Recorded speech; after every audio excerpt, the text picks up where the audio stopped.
Yeah. Hey, do yo. Trophied up. Yeah. Hey, do yo. Trophied up. Do your dance when the G's up. G. Spaced out, got me geeked up. 10 toes on the west, can I beat us? You cannot. Shining every time they meet us. Rack 'em up since 96. Been number one in LA, something slight, that's the gist. Hello, everyone. Talking Galaxy is back. After a couple week hiatus, I was moving into college. As you could see, my very undone dorm background. I am so sweaty right now. I just came back from footy.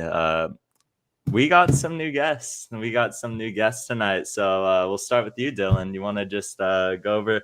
Let's go all the way to the origins. How did you become an LA Galaxy fan and what do you do now?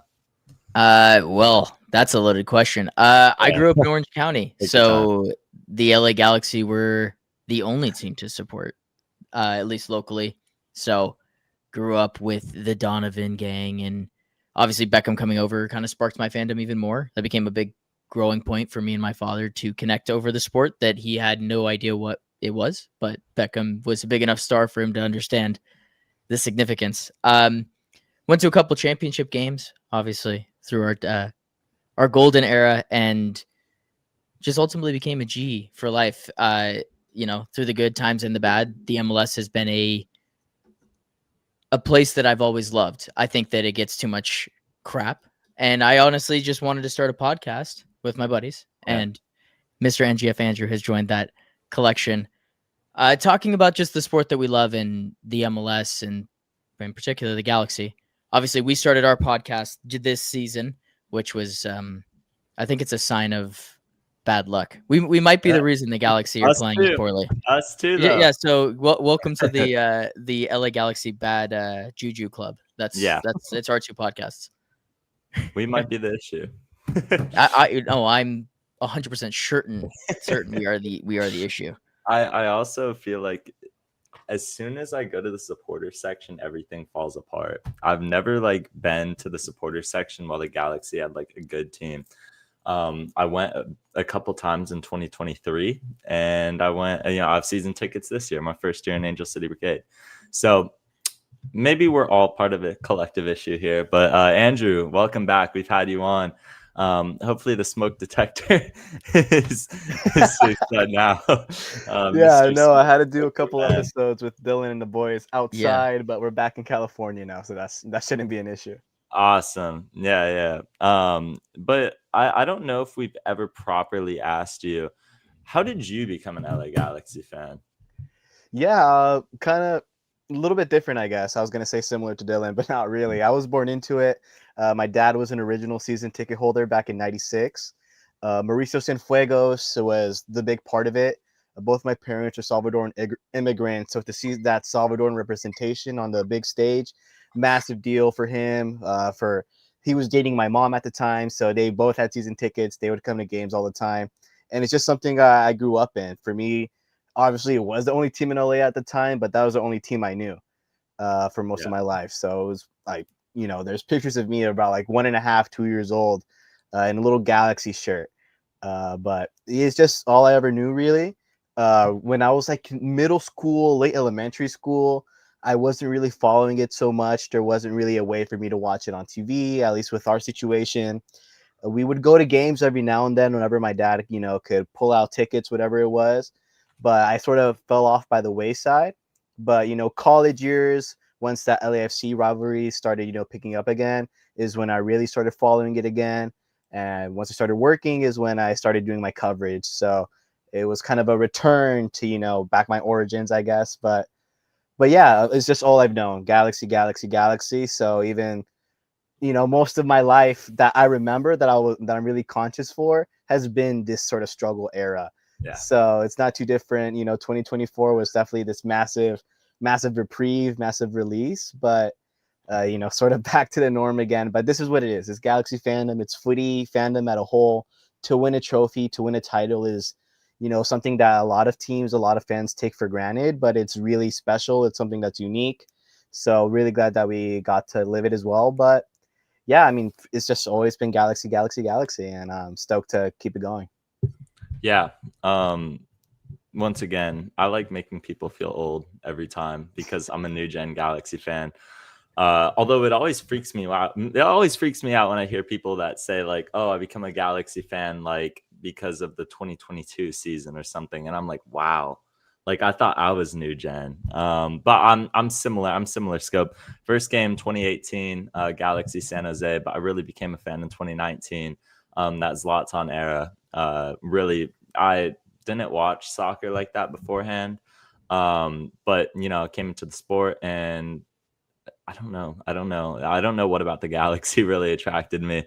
Besides Zlatan, I mean, that's all you really need is Zlatan and his magic. So, met Zlatan in person, had season tickets in 2019. But yeah, I love to hear your guys' stories. Love to hear your guys' stories there. It's always interesting. I get jealous whenever I hear people that talk about being there during the Beckham and Donovan days and stuff like that. So envious. You got a question in the chat already. Would you rather support LAFC or Everton? I wouldn't rather support either one of them, but I'm somebody who likes to answer questions, so it would be Everton. There's always people who are like the Euro snobs and stuff that like the Galaxy is always first for me. The Galaxy will always be first and by a large margin. So it's always the Galaxy, and it would never be LAFC. But Everton have some funny fans. I will say for sure. But I feel like I don't know that rivalry like enough. I feel like because I'm not in Liverpool to be like, oh yeah, like I don't have a hatred for Everton. Like I know I should, and I know there's history behind it, but like I don't hate Everton like I hate LAFC. So No. Anyway, it's time to talk about the worst LA Galaxy team. Can we all agree on that? Yeah. Yeah. The numbers don't lie. A little bit. Okay. All right. Yeah. The numbers don't lie. They don't. The LA Galaxy, worst LA Galaxy team in history. And it's kind of crazy. It's kind of crazy that because talent wise, it's not that bad. No. Like 2017 talent wise was much worse. But the LA Galaxy modern day, I mean, if you're not putting points on the table, then it doesn't matter how good your talent is if it's not really coming to fruition. The LA Galaxy welcomed Dejan Joveljic back to Dignity Health Sports Park. They gave him the ring before the game. By the way, another thing here is that it's such a normal thing to give an ex-player a ring before a game. Like LAFC were freaking out when Mark Delgado did it. All their fan base was losing their heads. Yeah. This is so normal. Hold on, let's get that out of the way. This is so normal. And I missed Dejan Joveljic. Every Galaxy fan did. He gets his flowers. He gets his ring. Tom Braun, Will Kuntz gave him it before the game. They had a nice little ceremony. He got a standing ovation. Man, what was your initial reaction to this? Andrew, I feel like on our podcast you had some nice sentiment towards Dejan, and you were in the building, so why don't you go ahead and say your piece on the man? Yeah, I wish I remember what I said, but it was just nice to see. I think it was great to see that reunion, and I'm starting to remember what I mentioned, but it reminded me to see that this relationship between us and Dejan is still so amicable. We're gonna mention it later on, but when he does score that goal, throws up those heart signs to the LA Riot Squad. It just shows that love is there, and I think more people clapped at that goal, celebrated it, than booed it in the stadium. So it goes both ways, and for me that was really lovely to see, despite maybe the front office situation wasn't necessarily ideal. The fans maybe are probably more annoyed at Kuntz or that front office team, the decision makers for that move rather than Dejan himself. But again, with both parties, Will Kuntz is right there in the picture. Stoked to see him, happy for him. He mentioned it when he was on that podcast tour a little bit ago, that he was happy for Dejan to get his bag. He has a brand new young family now. He has to do what's best for him. And so this really, unfortunately, ended up being the best solution for all parties. But to see it end so amicably, so well, made me think a lot of the last time we let a striker go. Not really talking about Chicharito. That was kind of a different situation. He just couldn't play anymore.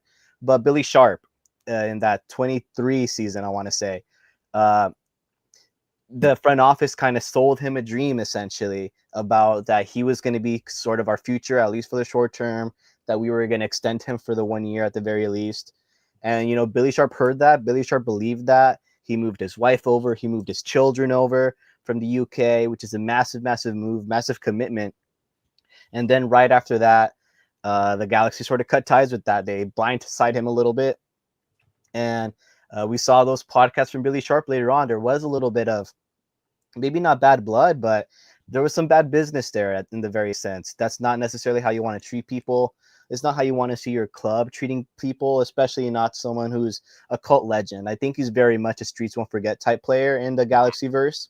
So to see that relationship end a little bit on a sour note, it was a little bit sad. So to see that this is the way we're operating now, that we're trying to communicate upfront, honestly, both parties saying exactly what they want and doing what it takes to get that resolution, it was good to see.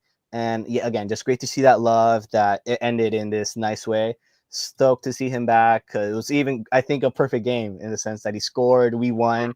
I don't think a Galaxy fan would have written it any different. So yeah, just really glad to see him. At the end of the day, I think we all were. Yeah. Dylan?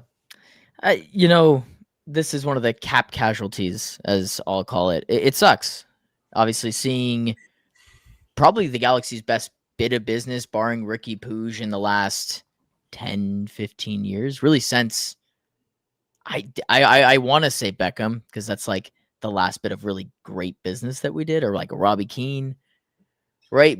All these guys that have kind of been in some bad periods, but Dayon was there for the bad bits and had grown through being a Galaxy legend. Like there were points where it was like Dayon isn't at this level. Like there were points where people were like, we can't have him. He can only be a super sub. And he turned into a superstar. Like that's his trajectory. And he's gone to have, I think he's got 18 goals and 2 assists this season. Like I'd love to have Dejan Jovic as my 9 this season. So it's bittersweet because he's a great player. And I think his game has leveled up in the last 2 seasons. And obviously he was just like he was the chess master. It's hard. It hurts.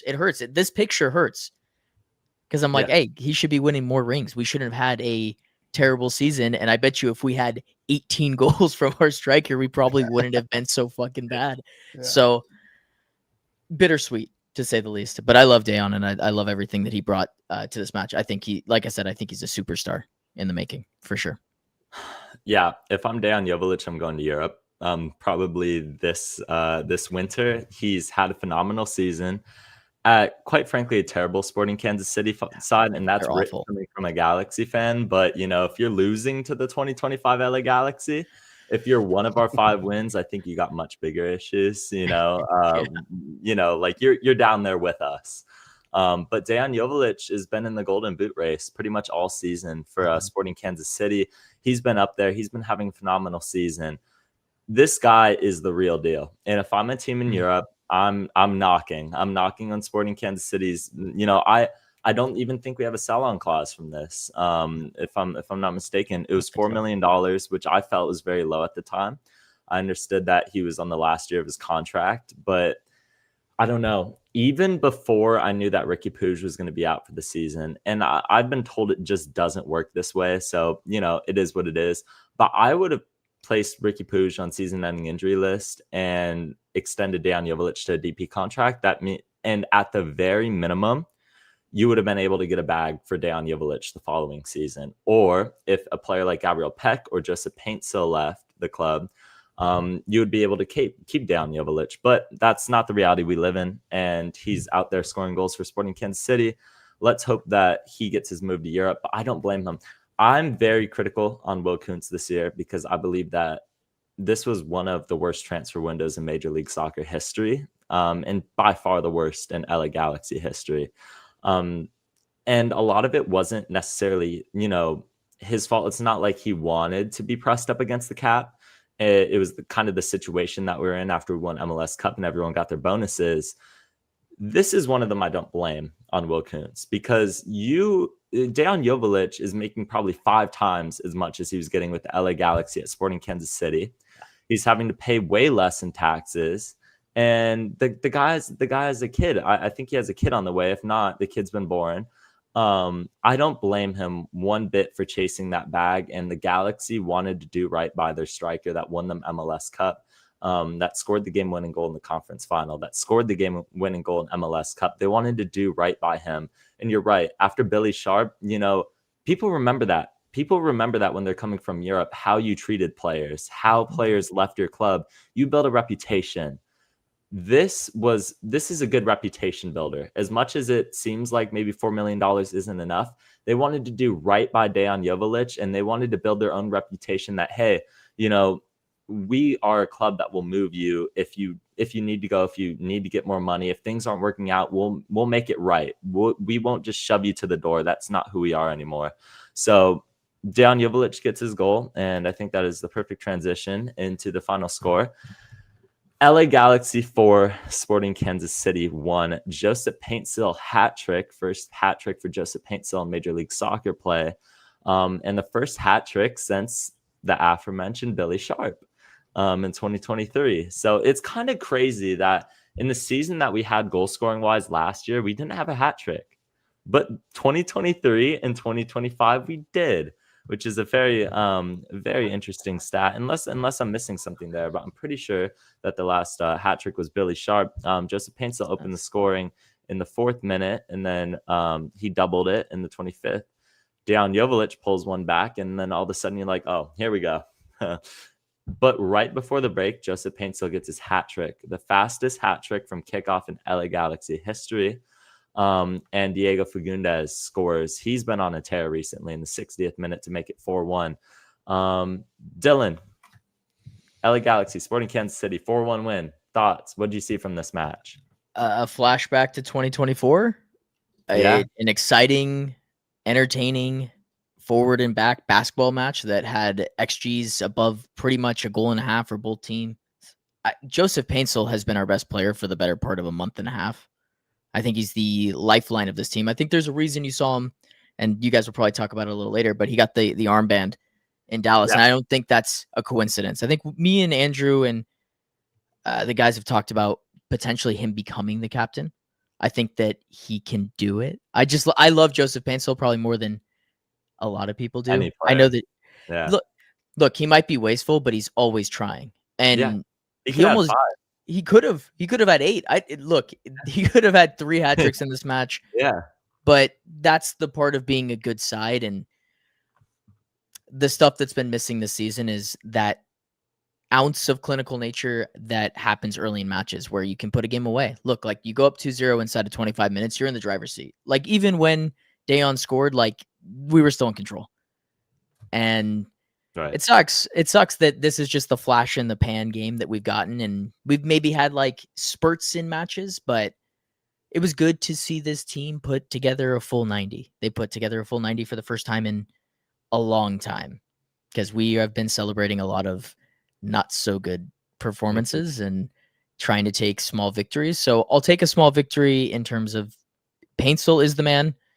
I don't want to see him go anywhere.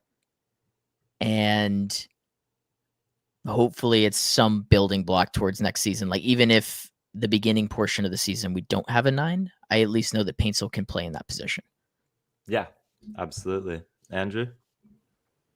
Yeah, a game I was really happy to see. My first game back in the state, first game back in the press box, so I like to think I had a little bit to do with that. But really, like Dylan mentioned, it's just putting together a complete performance. And, I think it was a little bit to do with the rival as well. I think back to that match against SKC, I think back in May, maybe March.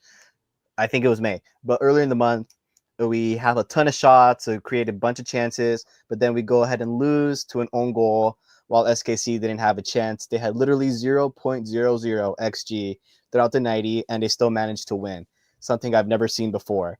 So it's another one of those moments where that's just what that start of the year was, putting together solid performances, having moments in matches, but just not being able to come away with points with the result. With this second half of the season, I think it hasn't been perfect, but it's definitely been a lot different than, again, those first 5, 6, 7 months. It was just things just weren't going our way. There seemed to be some bad juju in there, whatever it was. But that sort of dissipated a little bit, and now it's kind of just the play speaking for itself. for example, this game in Dallas, I don't think the play was good at all, and that spoke for itself. But this game in SKC, we earned this win. Anything else would have been a little bit of a travesty again. But again, like Dylan mentioned, just JP, finding his finishing boots. Something else I'd like to mention is just Harbor Miller. Every time he's on the pitch, every time he's on the ball, he's such a threat. He's such a stud. He really impressed me, and that's probably the next game we'll talk about in Toluca. But I'm super, super high on him. I love the fact that we have these young kids now who are, putting real arguments and being able to perform at this level. And it's giving our coaching staff something to think about for next year in terms of roster construction. After the game, Greg Vanny wasn't in the stands for this one. He was in not quite the press box, but in one of the radio boxes serving a yellow card suspension. But we spoke with Dan Kalikman, the assistant coach who was serving as head coach in this game. And I asked him about that. I asked him what these young players are kind of doing for our planning for next year. And he said that they absolutely factor. So I'd love to see these players like Harbor Miller, Chris Rindolph, Mauricio Cuevas, we know he's a stud, but there's a lot of these younger guys who are starting to really dominate maybe starting positions. And it was something we've talked about with Dylan. I believe you've mentioned it here as well, but that'll just give us some more flexibility to maybe make some bigger moves. These younger kids, they're more likely than not on more cap friendly salaries. Even if we go ahead and renew them, it's probably going to be on the lower side. Maybe high 400s would be, great for these kids, but that would still give us lots of room to operate and, have some more flexibility for something that we need, which is depth. Especially in these defensive areas, but it's just such a massive, get for us. Even if this season went as bad as it did, it's maybe changing our thinking a little bit into giving these younger kids more and more. And I don't necessarily like to take this moment to, give Vanny flowers. It's pretty contentious, but something else that Kalichman mentioned is that this is the result of, Greg Vanny's academy building. When he joined in 2020-21, we didn't really have, we had an academy. There's so much talent in LA, so there's obviously going to be good products coming out of that, but there's no infrastructure to support that, no real pipeline. The famous bit is that there weren't any TVs, any screens for academy players to rewatch their clips and to analyze. And so it just shows you how much Vanny has built that from the ground up. And it's something, again, that Kalichman mentioned is that once you instill this idea, Vanny's idea, whether you like it or not, it's instilled in these guys from the moment they touch Dignity Health Sports Park. And it's really just about getting them to play a little bit faster. And that's a lot easier than having to learn a new system and learn a new play style, a new pace. We think of young players who came in not from the academy this season. Mauricio Cuevas, Lucas Sanabria, who should not be named on this show. But these are younger kids who have had to come in and they've had to learn a new play style as well as get accustomed to the higher pace, the higher intensity. And we see how difficult that is. Whereas players like Harbor Miller, Parente, Miller, he's 17 years old, but he started the season looking fantastic. Tucker Lepley, same deal there. It makes it so much easier when you know what you're doing, and it's just about getting it a little bit quicker. So that's results aside, everything else aside about Greg Vanny, that's something I do commend him for, that he really has given us a proper pipeline to actually utilize these younger players. I've hated seeing these guys just come up, get maybe a couple chances, and then get sold off to another team, and then go on and do well for those other teams. You want to see these young players doing well for this team, get your investment back. So just another thing to take away from this match. The young players are doing their thing, and it makes me excited for what we can do in 2026, not just for them, but for the ramifications on the rest of the team. Yeah, absolutely. Let's see, you got a question in the chat. Of course. Of course. How else? No, I feel like, Greg Vanny has a losing record as the LA Galaxy coach, 53 losses, or 55 losses, 53 wins. Look, I think he gets grace for the MLS Cup. I think the pressure's on next season. But if I'm giving him flowers in one area, yeah, absolutely. When he came into the LA Galaxy, everybody was talking about it. It's kind of like Manchester United. The Galaxy draw so many contrasts to Manchester United. Dylan knows about that. Cristiano Ronaldo talked about how when he came into Manchester United, the infrastructure, it's the same when he came back as it was when he left. It's the exact same. That's nuts. The gym was the same. Everything was the same. They've made no upgrades. That was the LA Galaxy until Greg Vanney took over. It was outdated. And really, you see that still kind of lag behind in our marketing aspect. I feel like I feel like our club on levels is still behind the curve in Major League Soccer, especially for a Los Angeles team or, a big market franchise. I feel like we're still behind. I think it was Will Misselbrook ended up leaving the club, and he kind of referenced the fact that, he wanted to go somewhere where, I'm paraphrasing here, but, where he was able to have more like creative freedom, basically. They would support innovation, I believe is what Yeah, exactly. I feel like the Galaxy are still behind the curve, but I think what Greg Vanney and the coaching staff have tried to done on the academy side, you're right. You watch any LA Galaxy Youth Academy team to Ventura County to the main team, they play the same. They play the same style. They train these players to come up, so when they reach the main team, they are ready to play Vanny ball. And that's something where if you sack the coach, you're looking at a 3 to 5 year rebuild again, because this is instilled from an academy level all the way up to the highest levels, the same ways of playing.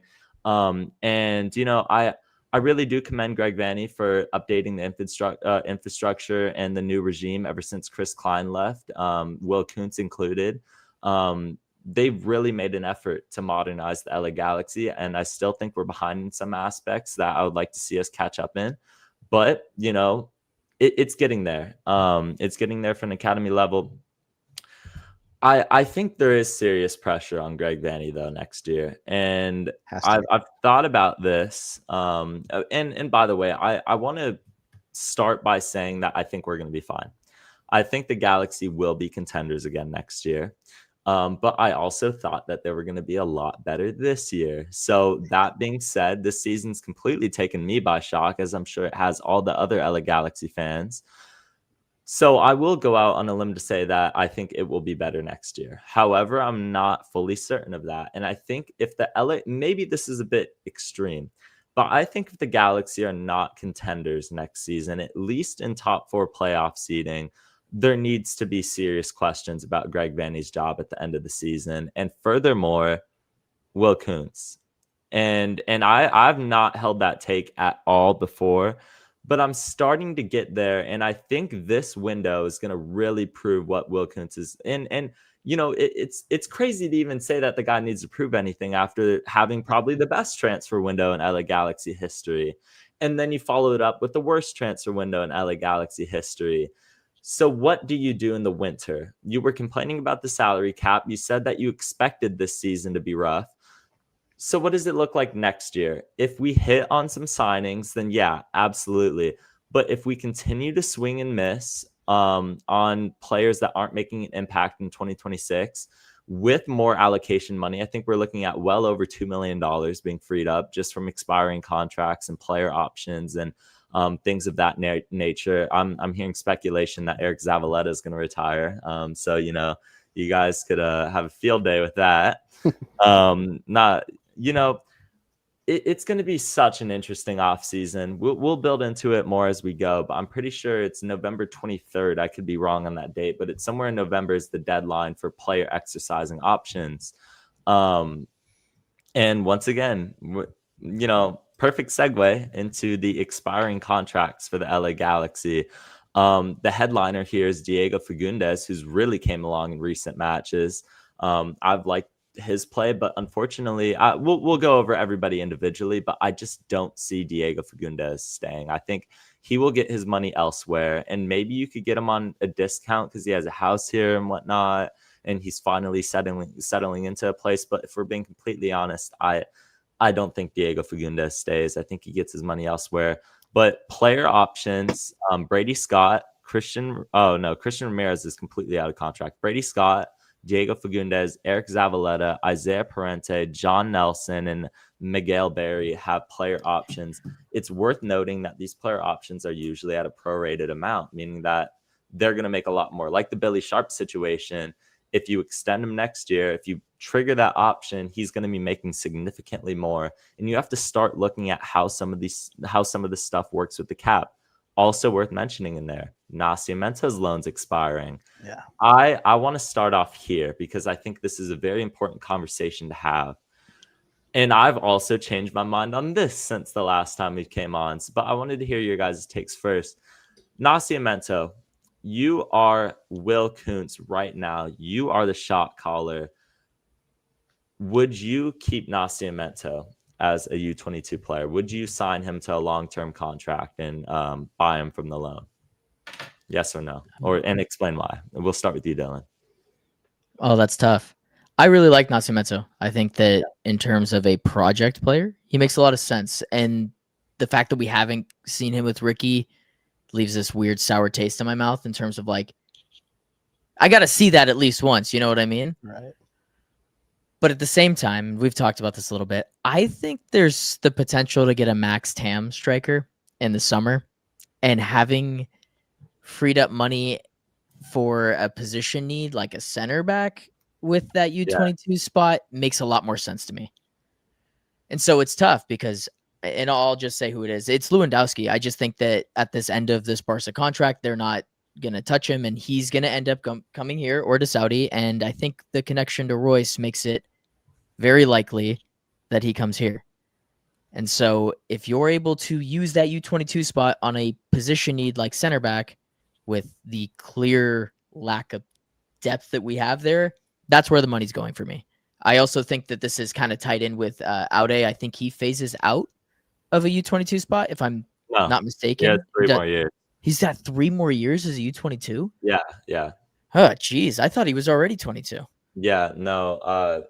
You stop being a U22 player once you reach the age of 25 or your contract expires. So for him, he has 3 more years.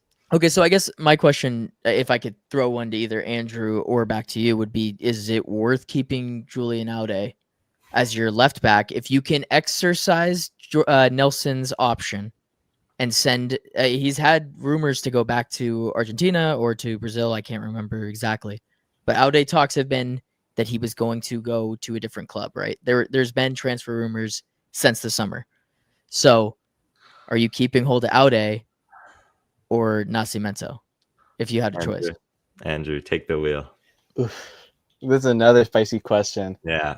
I think this is going to be the controversial take, but I'm taking Nelson. I love Aude as a player, but I just feel like already injuries have kind of stunted his development a little bit. We have hardly had a chance to see him this year. And he does offer so much in attack. It's very, Mauricio Cuevas-like. These big overlaps, balls inside the box, a great fight. I think about that goal at LAFC. I believe this was last year. There's a player with some really, really great quality in there. And yeah, as a U22 contract, I think it makes sense. But you kind of have to look at the numbers as well. If John Nelson is probably due for a pay raise if we do renew that option. So for me, it's about which one is a little bit cheaper. If it ends up being close, personally, I'm taking Nelson. I like what he gives us on defense, and I feel like he's an underrated attacker as well. There was a goal really recently. I don't think it was in this game against Luka. It might have been against SKC, but where he takes his really great touch to turn away from his defender, drives up into the midfield, and lays off a great ball to assist, I think, Harbour Miller to assist him for Paintsel. This was in the SKC game. So a great little hockey assist there, and it comes from being brave going forward, brave attacking, and making those good runs. So when you're comparing the benefits of Aude and Nelson, Aude, we have this fantastic attacking output, but maybe leaves you a little bit vulnerable. I feel like Nelson just gives you a really great balance of both. Some good attacking output, great football IQ as well, I think. And, a little bit more solid defensively. And one more thing, just less injury prone, which it's going to be tough for Aude to shake that monkey off his back. But for me, that's a big thing as well. The best availability is availability, right? So the best ability is availability. I switched that up. But for me, that's just what it comes down to. When we're looking at the positives and negatives, to me, it just feels like it tilts a little bit on John Nelson's scale. But again, we're talking Will Kuntz. There's just so many moving pieces. It's going to have to come down to numbers. If Aude out of U22 makes more sense, then we can keep that, and we have, you know, a little bit of depth there. But yeah, if that question is Nelson versus Aude, which one to keep, I'm siding a little bit more towards Nelson right now. I think it's very interesting because me personally, and Brandon's right in the chat. This is what I would keep Aude and Yeah, Nelson. yeah, I would keep Aude and definitely. Nelson, but the question is Aude worth that U22 spot? Is a real dilemma for the LA Galaxy going forward.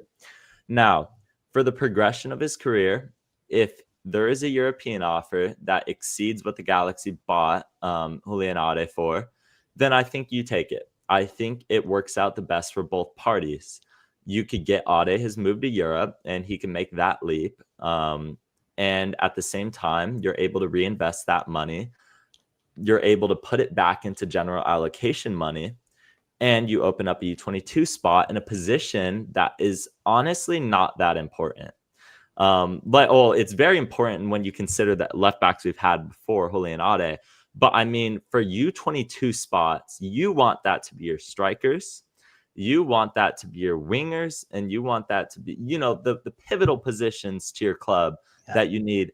Left back, however, is not one of them. That's a position that I think you could do just fine if you have. Look, I would keep John Nelson as a backup at the right price. I don't know if he stays. I think if there's a starting spot elsewhere in MLS, I think he takes it. And I think he has every right to take it. He'll probably make more money. But if he wants to stay in Los Angeles, then I welcome him back. But I would also bring in another left back, or I would bring in a starting left back. If I'm the LA Galaxy, you have allocation money to spend. You have allocation money to spend this window. And quite frankly, I don't know if John Nelson, I don't know. I don't fully believe in him as like the main guy. I wouldn't put all of our faith into John Nelson being I think he's serviceable, but I think Aude's ceiling is very high. With age, with development, he's only getting better. I think he will only get better. Injuries have held him back. That's a fair criticism. Personally, I would go either way on it. It depends where the offers come. It depends what the price tag is. But right now, I would keep Julian Aude. I would keep John Nelson and let them compete for the starting left back role. You have good depth when Aude gets injured with Nelson. But you know, if a European offer comes and it makes sense, then yeah, Julian Aude, you are free to go. You've been a serviceable left back. But you know, ideally one of Cuevas or Harbor Miller would have been a left back. You know, it's unfortunate that they're both right backs. You could always try to invert one of them, but by the way, I don't know if we mentioned it. Cuevas had a phenomenal game against Sporting Kansas City, 2 assists in that match. I think he gets a lot of flack for a lot of people say that he doesn't track back.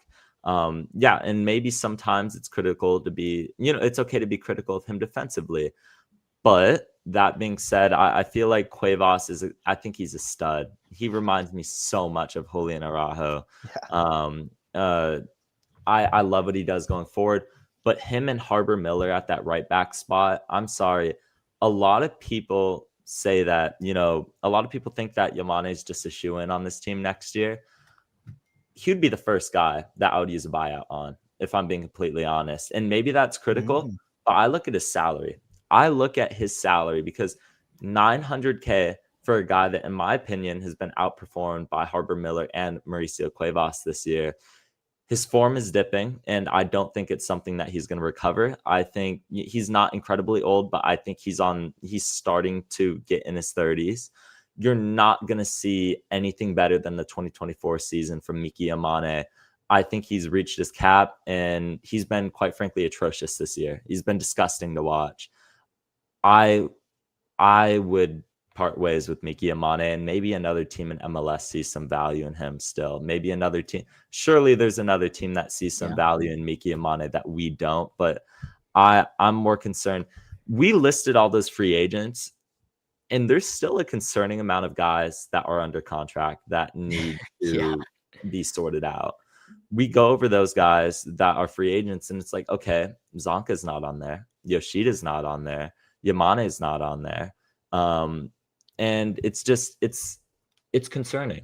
It's concerning in my opinion, and it's something that Will Kuntz is going to really have to work his magic on this offseason, in my opinion. So on the Nascimento thing, going back to that before I pass it back over to you guys, my change position on this is that if I was Will Kuntz, now I'll preface this by saying that I'm not stuck on one side. I think if Nascimento comes back, I'm not mad about it. I'm not mad if Nascimento comes back. If that's what they think is the right decision to do, they watch him every day in training, I'm fine with that. His injury history is the reason why I wouldn't bring him back. I think he's starting to compile a bit of an injury track record. And if you want to be contenders in 2026, you need your striker to be a guy that's on the field every single game, almost every single game. Now, it's worth mentioning that maybe they do use a Max Tam spot. Maybe that's the route that they go down. Maybe he's a developmental guy. Maybe they want him to sit behind a guy like Lewandowski. Maybe you're right. Maybe Lewandowski comes to the Galaxy and they're like, hey, Nascimento, sit for like a year and a half. You will get plenty of rotational minutes. You'll come off the bench. Lewandowski's not going 90 every game. Or whoever they bring in on Max Tam, maybe that's the route they go down. But in my opinion, I need my U22 striker to be available. And Nascimento isn't. He had a good Leagues Cup campaign, but outside of that, for a striker, he's had 2 goals in MLS. And I'm not saying that to be critical of him. I'm just saying there hasn't been one season where he's put together a goal-scoring track record throughout his career. And it's a very young career. But in my opinion, I want to see a guy that you know what you're getting from the product. When Dejan Joveljic came to the LA Galaxy, he came in with a 19-goal season in the Australian Bundesliga. Now, it's a lower league, but that's a 19-goal season. He has goal-scoring pedigree. He's been there. He's done that, and it took him time. I'm not going to act like it didn't take Dejan Joveljic time. But Nascimento, right now, if I had to make the decision, I would go a different direction with the U22 striker, and that's just my humble opinion. And I would let Barry go. I would let Ramirez go. I would let Nascimento go, and I would restart, and I would keep Ruben Ramos as the third number 9. I would bring in a backup striker and a U22 striker that can compete for that spot. So I don't know. Your guys' takes on that. It's tough. This is going to be my closing remarks because I gotta dip out. So I'll first say thank you for having me on. And of course. Thank you for being on. No, of course. I this is a lot of fun. The chat has been popping the whole time. I've been trying not to laugh my ass off the entire time. So shout out to you guys. That was you really tested the podcaster in me for sure. Yeah, they get me a lot. I'm surprised that you have as straight of a face as you have sometimes, because there's some spicy chats in there for sure. Yeah. To wrap up my thoughts on the 9 situation, I saw something in there about rumors with Lewandowski. There is no rumors. I'm not saying it's going to happen. I just think that there's a possibility. I think that that's the way that I would frame this season. I think that Ricky Puig is just such an incredible player that he just raises your floor so high with any player of any technical ability. And that's the one thing that Nascimento has that even Dejan at this age did not have, was a technical floor of this level. He has a technical floor that is so high that I could see him working with everybody. If anything, his fit next to Peck and Paintsel is also a little bit better, just because he's more of that fluid. I'll use a Liverpool reference here for you because you're wearing the shirt, but Firmino-esque 9. He's not going to be your guy that's going to get you 15 or whatever every season, but he might get you 10 assists, and 10 assists from the 9 position is pretty crazy. Honestly, that's what I thought Ramirez was going to be. And then he shat his pants for like the entire season. And then we just have stopped playing him. So I don't really know what's going on there. But I think if I was Will Kuntz, the thing that I'm doing is I'm just wiping all those free agents, and I'm having conversations with Fagundes and saying, hey man, like, you want to be breaking records. There's no better club to do that than the LA Galaxy. Yep. And we'll have a chance to win a trophy next year. We already did it with you and Ricky and the gang. So I'm talking to him. I'm asking him to take a discount. And if he doesn't, unfortunately, he's got to go. And then the only other player on that list that you said where I'm like, hey, you know what? Let's have a conversation is John Nelson, because he's been vital. even if it's just depth, like you were saying. So that's kind of those are my thoughts on the ninth situation. Quickly before you head out, what's the right price for Diego Fagundes to stay? Oh man, that's good. What is he at right now? It's like $1 million, isn't it? 1.3. Yeah, it's nowhere close to that. It's Yeah. tough because we have Royce, right? And so if the question is, am I gonna get one? Is he gonna be healthy, Fagundes, with the miles on his legs? I'm not sure. Also, where does he fit? In a perfectly I don't think. no. So are you gonna pay $1.3+ million for a backup? That it doesn't work. Who was the Spanish cam we had for a little bit who came from Vanny Ball? He was in Toronto. It's a perfect. It's gonna kill me. I'll text you guys later about it. It is Pasuelo. Yeah, that's literally what Fagundes would be in this situation. Yeah. Thank you for remembering the name because I couldn't. And Greg I Vandy's don't need had that. so many elite 10s on his hands. Yeah, he really has. So, yeah, I don't. Yeah, I guess the price is unfortunately too high. But if it was anywhere under, oh geez, how much did Yoshida take a pay cut? Is it 600-700? I don't know. Yoshida took a pay cut by I think 800K to like I want to say 600K. Yeah, so if he'll do that, sure. That's that's unfortunately it. Just your casual 6'7" meme from Unk Dylan from COC Network to end it.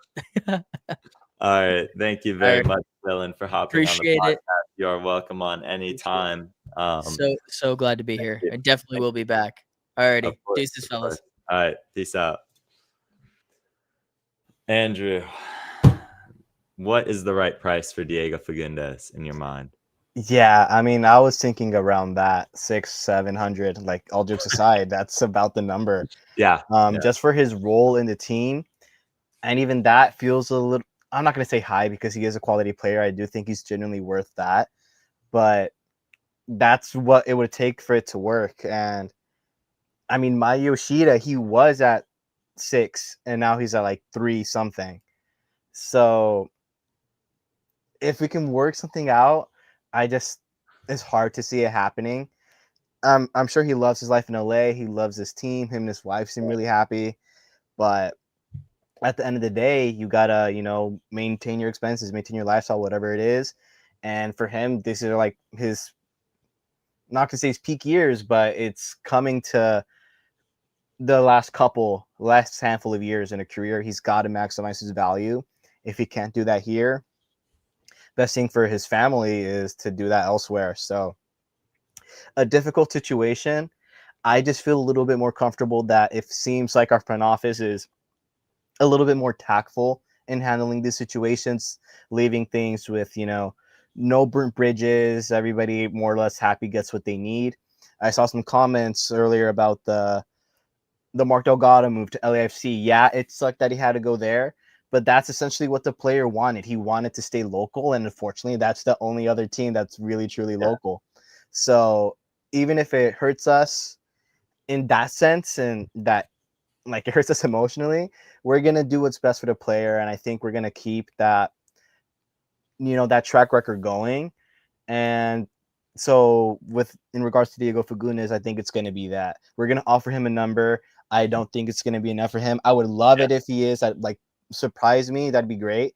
But again, realistically, for his family, for the rest of his life, retirement, whatever it is, he has to maximize his value again. So if he has to do that elsewhere, I'm sure we'd have no problem facilitating that. And I do think there are teams who, might be into that. I think in SKC side, he'd definitely be a starter over there. You know what I mean? Sure. So there's definitely a place for him in this league still. And definitely a place for him to get his bag. And it's just, if we're going by track record, by recent history, that seems like the most likely outcome.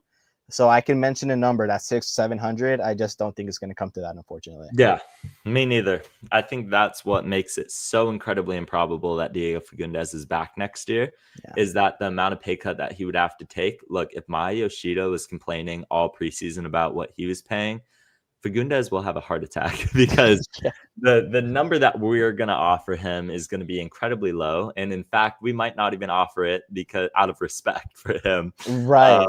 Honestly, just because, he deserves to get paid somewhere else. He deserves to be a starter somewhere else. Hey, but I'm not incredibly opposed to him coming back on like 600K and competing for that 8 spot. He's not a winger anymore. Diego Fagundes came into the squad as a winger. He came in as backup for Gabriel Peck or Joseph Paintsil. And I think occasionally he could do that from time to time, but he's not a traditional winger. I think he's played good at the 8. I think he's been good at the 8. And next season, I wouldn't hate if he came back on a reduced rate to see a midfield of Edwin Cerrillo, Diego Fagundes, and Ricky Puig. I feel like that's not terrible. In fact, we ran that sometimes in 2024 and it worked out just fine. So I am not completely against Diego Fagundes coming back. I just don't see it happening. Prepare yourselves for him to leave. He's been good in recent games, but yeah, we'll open this segment up to questions from the chat too. So if you guys have any questions on the players coming, the players on contract, out of contract, what we would do, any of the recent games, go ahead and send them before we transition into the Toluca match. But yeah, I don't know. Out of all those players, I think I agree. John Nelson, somebody that I'm like, hey, you're welcome back as depth. You are welcome back as depth. Going into the 2026 season, you need left back depth. Bring back Ade and Nelson, preferably. If you want to move Ade and bring in another left back, I would do that. But honestly, I know he kind of mentioned using a U22 spot on a center back. I would go a different direction. I think you need an MLS experienced center back. You need a center back that has so many MLS games under his belt. I would go. I don't have a name in my head right now, but we need like our version of a Walker Zimmerman. Although I think he's a DP, but we need like our version of that. If I have to spend almost all of our allocation money in one area, it's center back. Amiro Garces needs help. I agree. And if you could run a back line of Novak Mitrovic, Julian Ade, a new U20 or a new TAM center back, Amiro Garces, and Cuevas, I think that's a good back line. I think that's a good back line if your 8 knows what he's doing. If your 8 can help out Edwin Cerrillo and make sure that he doesn't have to pick up as much ground as he's had to this year. Although I think he's done fine. I don't know. I think that's an okay back line. I would spend the TAM in that position. We got a question. By the way, there's 2 buyouts now per new MLS CBA rules. There's 2 buyouts that you can use. Which 2 players are you buying out? I think everybody is going to have the same first answer, but it's Zonka. Yeah. Just to be earning more than Maya Yoshida. And I mean, you can argue that Maya Yoshida hasn't been great, but I feel like the hate he's been getting is a little bit undeserved. At least in recent games, he has had some bad performances. But I think in that Toluca game, he didn't put a foot wrong. But regardless, Zonka to me is just, there's levels to this game, and it's not quite, he doesn't deserve to be making more than Maya Yoshida in any sense. He's one, unfortunately, you do have to buy out. I understand the idea of bringing him in. We need experience. We need center back help. Let's get this European tested center back. But as soon as we saw, I believe it was from the Southampton fans, thanking us for getting them off their hands, that's a massive, massive red flag. Alarm bells were ringing. So that immediately put me off, and I see why now. He has had some, better games. I do think he'd do well in Liga MX. That seemed to be, for me, to be his peak. Those Leagues Cup games we had, Campeones Cup. No, just those Leagues Cup games, really. But he seemed to really, perform well. That started, people started changing their tune a little bit. But we get back to the league, these actual games, and it's, back to Zonka. To me, he's one you cut. Another big contract, I'm trying to run through the list in my head, but another buyout would probably be. See, that's the second one is a tough one. The first one was there right away. Yeah. I think to kind of predict what you're saying, Mickey Amane might be another option. Again, high salary. You said it was a 900. Yeah, 900. Yeah, that is high. But yeah, I mean, I wouldn't be opposed to that. I was gonna argue that I do think he has value, but it's just tough at that salary. We're gonna have to talk it And down to maybe my Yoshida levels. I'd take that. I think solid depth as well, but yeah, 900K is gnarly. It's a lot. So if we can't talk it down, then that's two, maybe even three solid contracts elsewhere, and we just got to be smart about it. So I think those are probably the two, Zonka and Yamane. And maybe there's a team that sees value in either one of them. Maybe you get the luckiest phone call of all time. You wake up on a 10 out of 10 day, and Will Kuntz wakes up and gets a call from a team in MLS that says, "Hey, we'll take Miki Yamane." And you probably wouldn't get a transfer fee from it, but we'll take Miki Yamane. We'll take his salary. Just hand him over to us. We see some value left in his career. The guy was the best right back in MLS a year ago. He's not incredibly old. He's like, 31? He's not that old. Mm-hmm. We see some value in this guy. If you hand him over to us, we'll take him off your hands.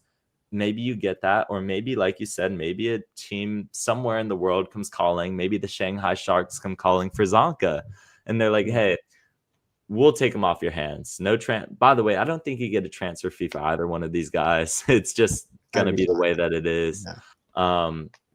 But I think maybe you clear the salary. Vato asked what you do with Royce. He's under contract. I don't think you buy him out. I think you leave that decision in Marco Royce's hands and say, "Hey, if you're ready to retire, you can retire. If you're ready to retire, you can retire." And that might be a good thing. That might be a good thing, because I don't know how available he's going to be next year. And he's taking up $1.1 million. I loved his play at parts this season. I think, he's probably been the team MVP.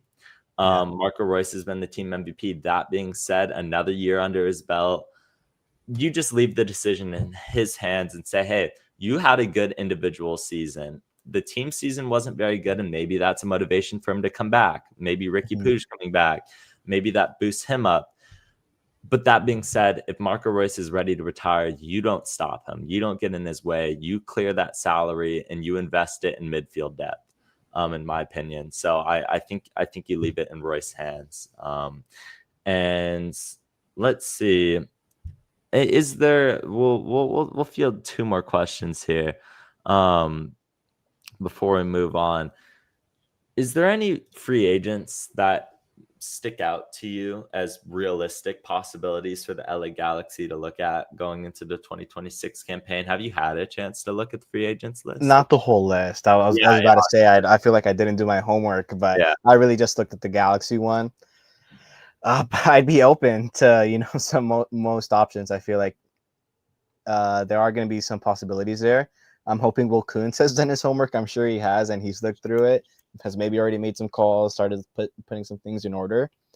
But like we talked about, if there's, some depth in left or right back that might be able to help us out, depth at center back even, we could use that as well. Besides that, I don't see too many options, up front. Again, we're talking about depth pieces, but I feel like maybe we could take a right winger, something like that. But I wouldn't want someone taking a player like Harbor Miller's spot. I feel like he has what it takes to, play in that role for us next year. So it's just a little bit, I'm not going to say limited, because obviously we need help. We need some improvements. But it will have to be in specific places. As in regards to who, again, I wish I had read that list all the way through. And even then, it would be tough to say, I think. It's also difficult because a lot of these guys have options. A lot of these teams will just end up extending the option, and this won't even be a conversation. However, one of them that has an option, and maybe they'll just extend it, but I think this can be your centerpiece center back, your TAM center back that you've been looking for to pair alongside Miro Garces, and be a massive aerial threat for corner kicks, which we've struggled on so badly, attacking and defending, is Jack Elliott. Jack Elliott is a free agent from the Chicago Fire. They just got him. They just traded for him this last year. So I'd be a bit surprised if he doesn't stay there and go under that Greg Berhalter rebuild. But if things manage to fall your way, I would absolutely snag him up in an instant. That'd be a steal. Another name that popped out to me was Danny Pereira from Austin FC. You're going to need midfield help. I'm not totally sold on Lucas Sanabria, as you guys very much know, as the solution for the LA Galaxy. I think at a minimum, you need somebody to challenge for that role. And I think Danny Pereira is that guy. I think he can absolutely challenge for the starting 8 role. And if you could have Pereira, Cerrillo, and Ricky Puig in the midfield, don't even get me fantasizing about what that would do for the LA Galaxy next year. Bring in a Max Tam center back like Elliott on top of it and just hand us the MLS Cup. Just hand us the MLS Cup again. Save yourself trouble. But yeah, I think there's definitely some interesting options. Those are just some that I wrote down as soon as I saw that list. I've seen this question twice now. What's the Galaxy's future with Peck? This will be the last question before we move onwards. What do you think do you think Peck stays? What's the pathway for Gabriel Peck looking like? What are the chances you think that he stays going into 2026? Can you see a reality where he's not here going into next season? And if not, if you think he stays, then when do you think he makes that move to Europe he's been wanting? Yeah, I mean, I'm not going to count it out, but I just don't see it. I feel like we've touched on it a little bit. We've definitely mentioned it on Clash of Cosmos, which everybody should check out. But I think the play from Will Kuntz is hold. He knows the player he has. We've seen it wasn't the full buyout option, but we've seen loan offers come in from Europe. Other teams know the player we have in Gabriel Peck. Newcomer of the year in MLS just a year ago.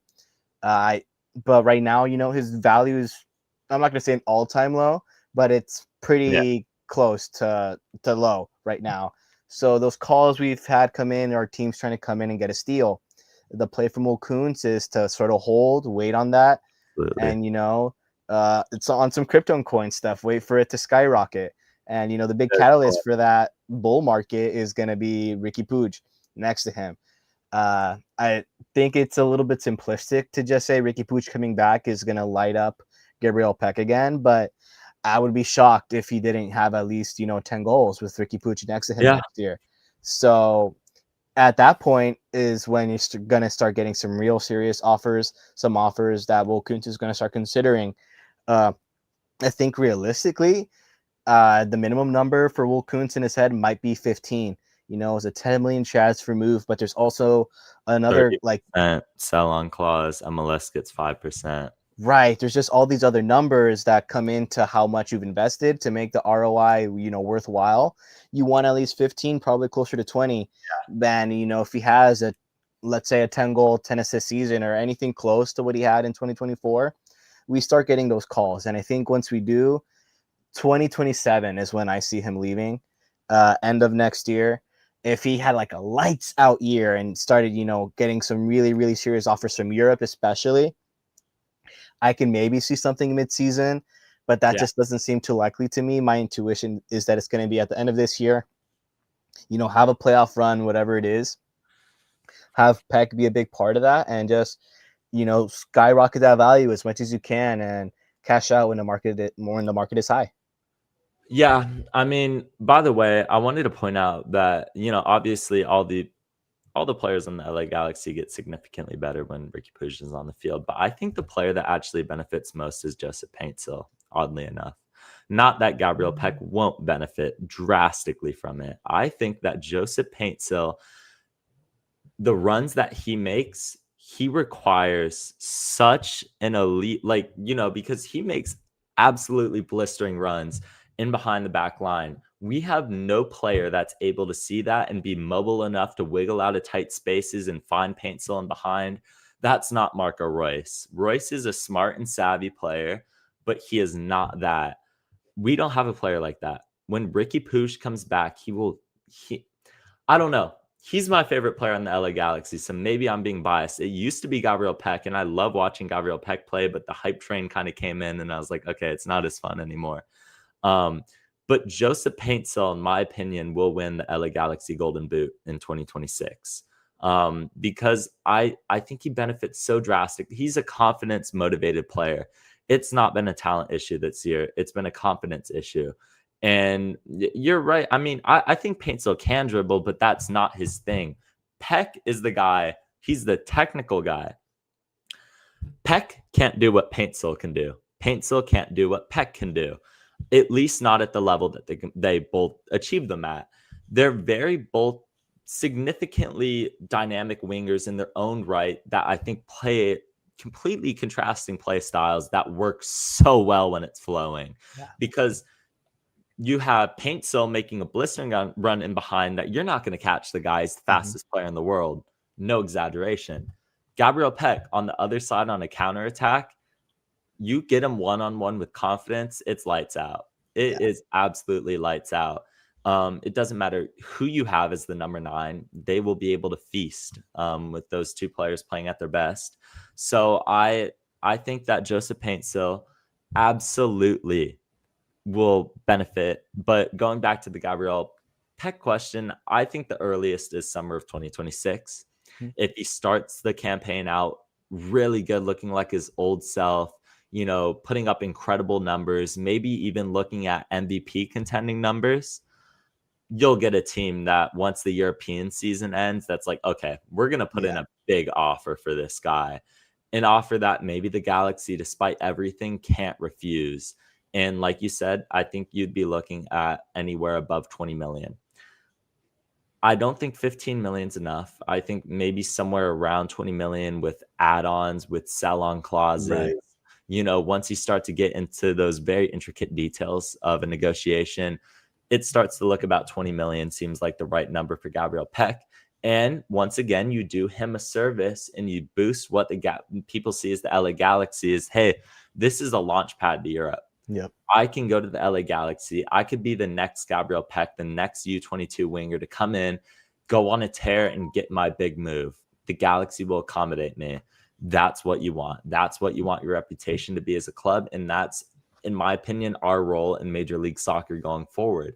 Long are the days of us signing people like Lewandowski on a DP contract. Yeah. You know, it's not going to happen anymore. I'm sorry, at least under Will Kuntz, it's not going to happen. So there is a certain pressure on everybody next season to perform, but I think we'll be up to the task.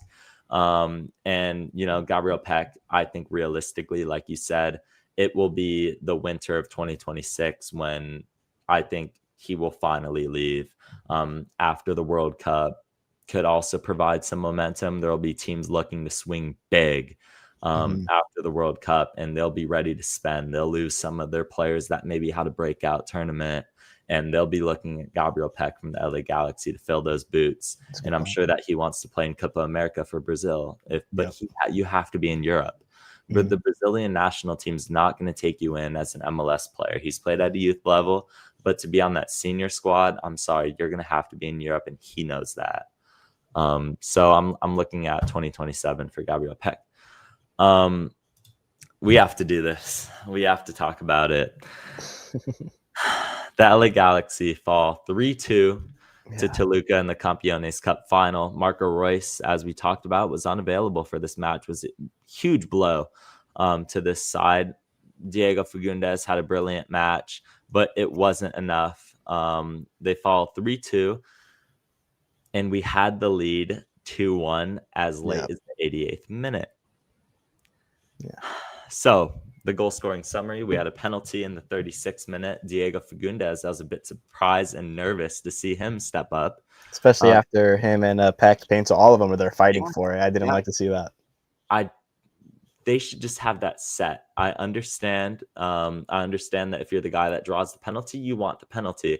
But Diego Fagundes is like, hey, let me have this one. He talked about, you know, how much this final meant to him going into the match, and he delivered. 1-0 LA Galaxy, 36th minute. We're leading going into the halftime. Toluca head coach gets a red card.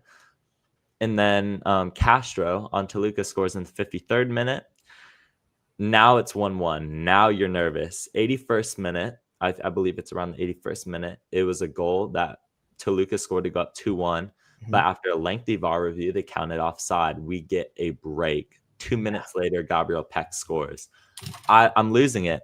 The scenes there, I want to pause there and just savor in that moment.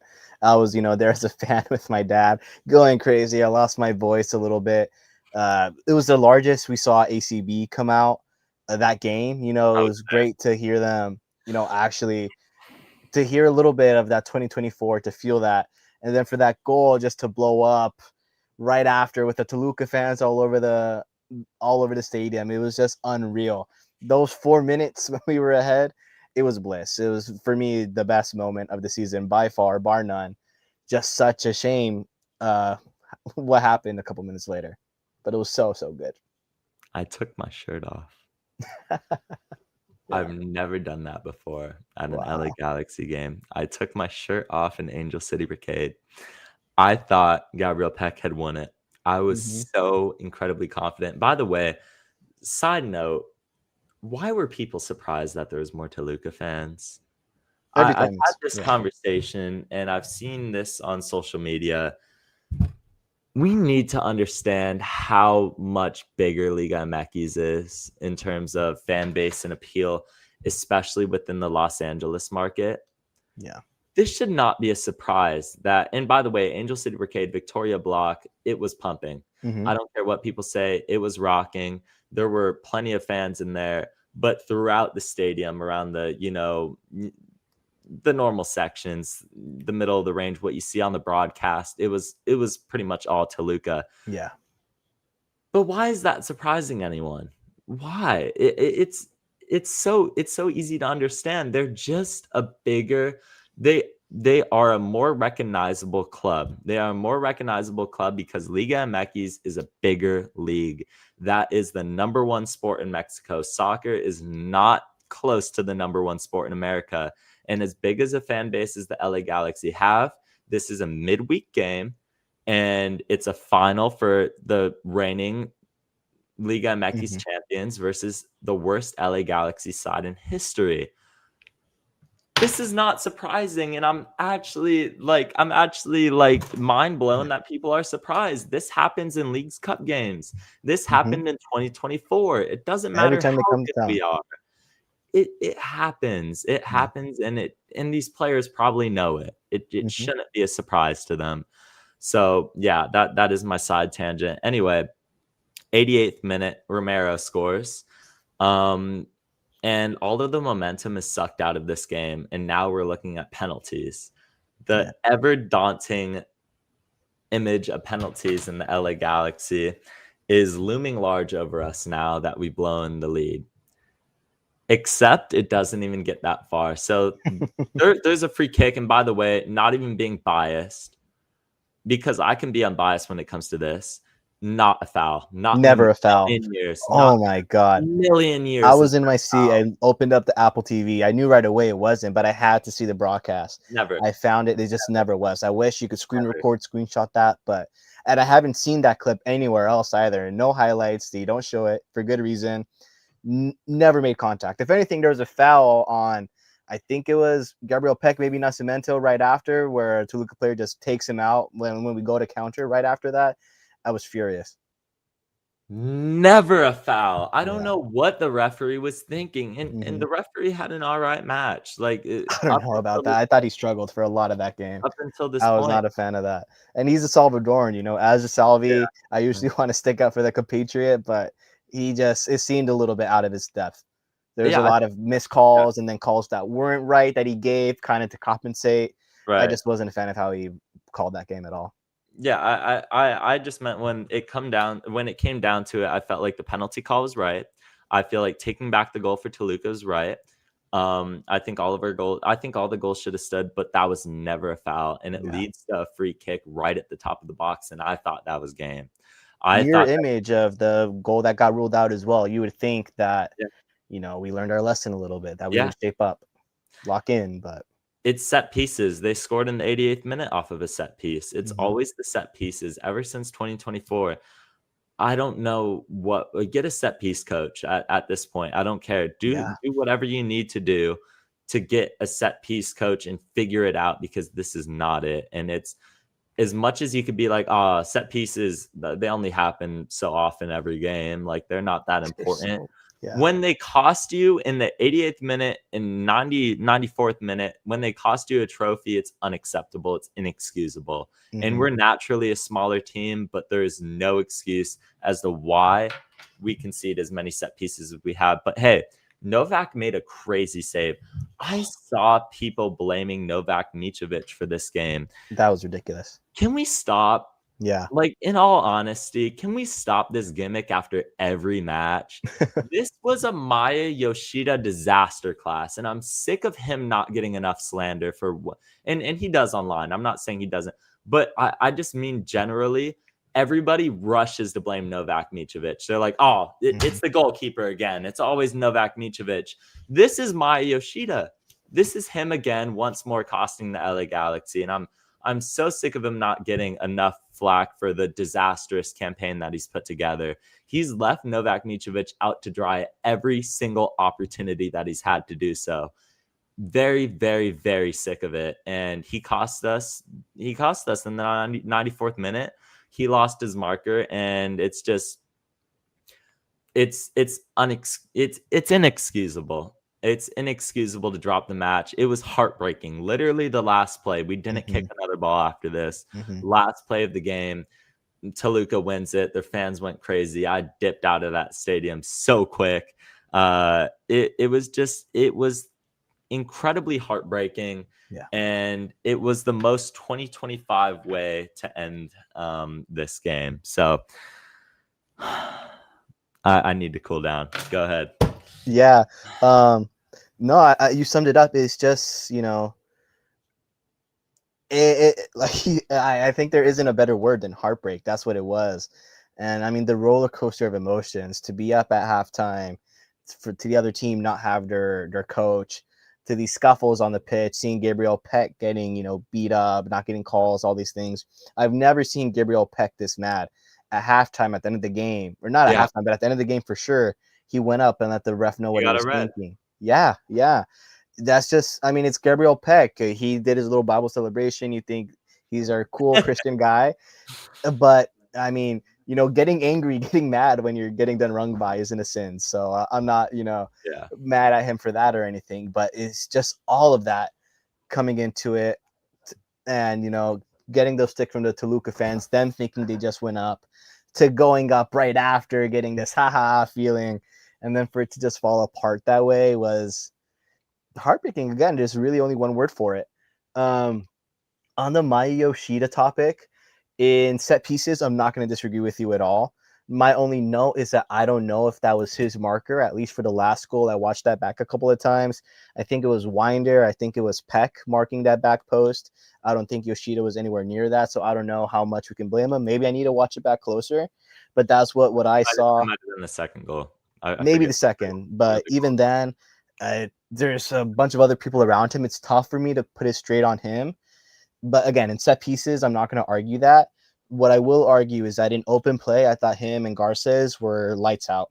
Toluca had a really good game, but they were just there, getting to every ball, preventing chances. I don't think Toluca had too many clear-cut chances. In the first half especially, they had that one off of the post. We got a little bit lucky there. But besides that, I thought Emiro Garces, Yoshida, they had a great game. But again, that's just open play. You can do whatever you want for 90 minutes. You can have a perfect game. But if you're going to give up goals on set pieces, none of that matters. None of that counts. And it's just the same, the same sin over and over again. And there was open training today. I was at that.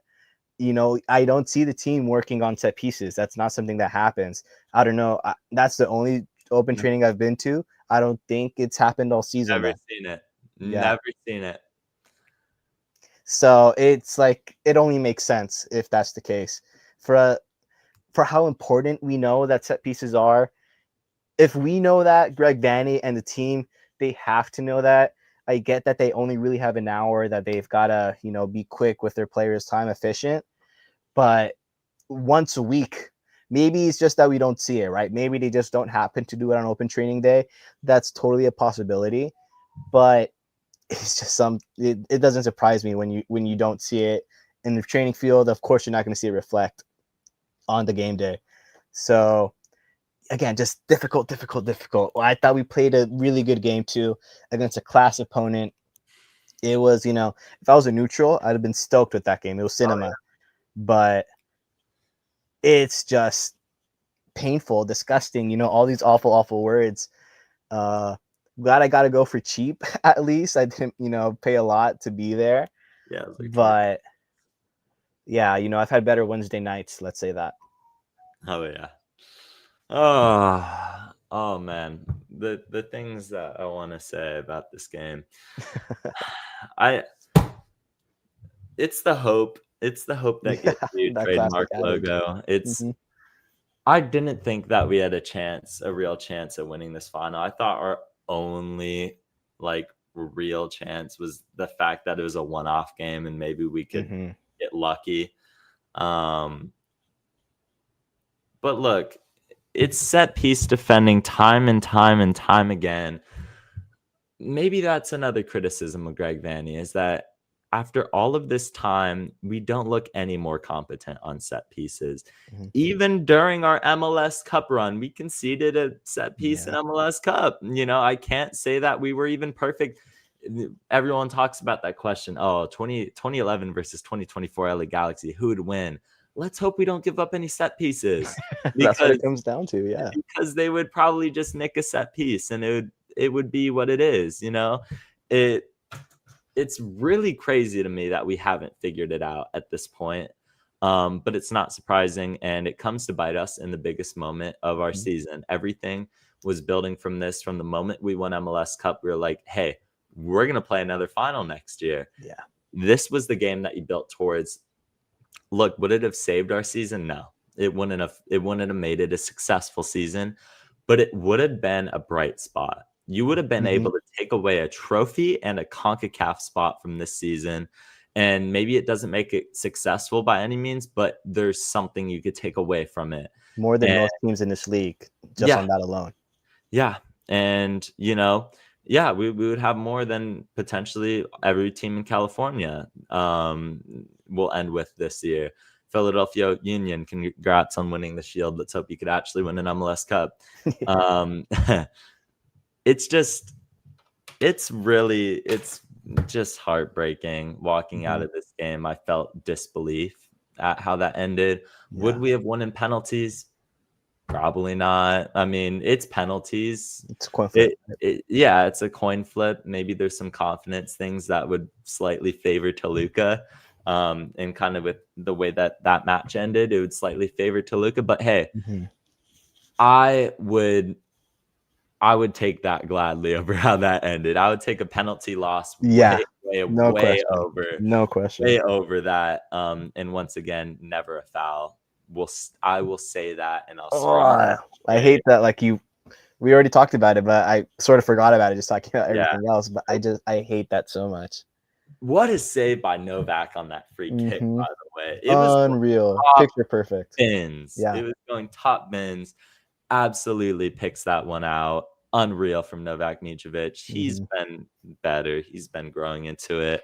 A lot of people will want to force a goalkeeper controversy narrative. It's not there. Let's not force something that's not there. It's been lights out. Novak with a good back line next year will be a perfectly okay goalkeeper. We won MLS Cup with John McCarthy. No disrespect to John McCarthy. I thought he was fine in that playoff run and came up big when he needed to. But he's not. We don't need a top 5 goalkeeper in MLS. We just don't. We need a serviceable guy who can do the job, be a good shot stopper, and hopefully, Novak needs to work on his distribution a little bit for sure. Transitioning now into another loss. So what a week. Let's keep coming. And LA Galaxy fall 2-1 in Frisco, Texas. Diego Fagundes, what a banger in the fourth. Yeah. Just out of nowhere. Yeah. Buries that in the back of the net. No chance for the Dallas keeper to get to it. 35th minute, Peter Musa scores. I know he's in the Golden Boot race as well. That was a guy to look out for. And Patrick Delgado in the Delgado's coming back to bite us this year. Right before the end of the first half, ends up scoring the game-winning goal. Extends our winless streak to a decade in Frisco, Texas. And yeah, from this match, it started out shocking, and then we kind of fell back to earth. I'm not mad about this loss, honestly, because it's just expected up to this point. I can't act surprised about any of these losses coming. In a place that's historically been an issue even for the 2024 team to win in. So I'm not incredibly mad about it, but yeah, I felt that Diego Fagundes goal deserved a bigger repayment from it. But what a banger that Patrick Delgado scored against us too. Yeah. He's like, I see your banger and I raise you the goal of the week. Yep. Just like, all right, that's fine then. That's fine then, I guess. Can't be too mad at that. Yeah. But there was no pressure on it. We gave him every single ability. And it was the same thing in the Toluca match. The first Toluca goal came off of zero pressure. I was screaming. I knew it was coming. I knew it as soon as he winded up. I was like, it was from outside of the box, but I was like, yeah, I mean, this is just going in the back of the net. Nobody stepped to put pressure on him, and he's a professional player for the best team in Liga MX. He's going to bury this in the back of the net, and he did. I mean, it's what happens when you put zero pressure on the ball, and it happened again. And incredible strike, but there has to be pressure. There has to be better pressure coming from the midfield. Honestly, it shouldn't be us dragging our back line out. Players like Maya Yoshida and Miro Garces having to step forward. No, it should be a midfielder on that. I think it was Diego and I want to say Winder were the two kind of in front of them, but both hesitating to step. And just to go back to that set piece point, it's not directly off of the set piece, this goal in Dallas, but it's kind of similar to that one against Toluca. You're not practicing set pieces. You're not used to dealing with those situations. And stepping out after a corner kick is something that has, bitten us a lot this year. And I think it just comes from not practicing it. You're not used to dealing with the first ball. You're not going to be used to dealing with the second ball either. We just don't have, I guess, that repetition. It feels like it should be common sense, but you have to actually, I guess, practice it. Get your legs used to going out and rushing the top of the D after, a clearance, especially if it's not past halfway line. You got to go out, put pressure on that ball. And it's something that failed us in Toluca. It's something that failed us in Dallas. It's just not what we do. And there could be a lot of reasons for it, but I feel like a big part of it is just not practicing it, not exactly knowing immediately how to react. If you have that drilled, instilled into you, what you got to do after the first ball, after the second ball on a set piece, you're going to go out and step out every single day. You're not going to hesitate. But if it's not something you practice in training, if it's not something you're taught to do, then obviously it's going to take you a second to look, react, and then by that point you're reacting late. It's something that these guys should know how to do. They're professionals, but if you don't practice it at a professional level, how are you going to know how to do it? So I feel like it just comes back to that. But the game as a whole, it was sloppy, not a great watch at all. I spent a lot of it, on my phone, to be honest, taking some notes here and there, but it wasn't a good level. It wasn't what we showed against Toluca. Maybe it was the heat. I was a little bit caught by surprise that it was like at 3 p.m., noon, whatever it was early on in the day. Right. Maybe it was the heat in Texas. Killer to be playing it over there at this time of the year. Yeah. But it's just unpolished is, I think a good word for it. It just wasn't good viewing. Like you mentioned, the goal that Fagundes came, screamer, fantastic. But again, just out of nowhere, a bit of luck there. We struggle to create really good chances in open play. And, that's what Vannyball is about, creating those chances in open play. So for us to really fail to do that at a good level, it just speaks to a failure, in game execution. And that's what it comes down to. Again, maybe we could have, squeaked out a point if we did practice those set pieces. We did know how to react in the second ball, but we don't do that. And, again, just all of that costing us. I'm just I don't know. Yeah. Only Gregory Vanny, and God knows why he doesn't practice set pieces with the team, because and that's not an assumption because you could see it. Yeah, at least not enough at Mhm. the very minimum, at least not enough. Maybe they do a couple like team walkthroughs on like, hey, this is how we should mark a set piece. But hey, if you're not practicing it, if you're not hammering it over the head over and over when it's been such an issue, then you're not doing your job as head coach of the LA Galaxy. So, Mhm. it's disappointing, but this loss is not surprising. What is a little surprising, maybe going into the season, is that's winless on the road. That is our final road game of the 2025 campaign. And we have 0 wins. And furthermore, this isn't just an MLS play. If you remember correctly, we lost to the team in Costa Rica. Mhm. We do not have a win on the road through 19 games. Through 19 matches, we have 0 wins on the road this season. It's unacceptable. Yeah. Unacceptable. But I won't pretend like last year was an elite road team, but they got the job done. I think they Mhm. had 5 road wins last year and a good amount of draws in there. 0 wins.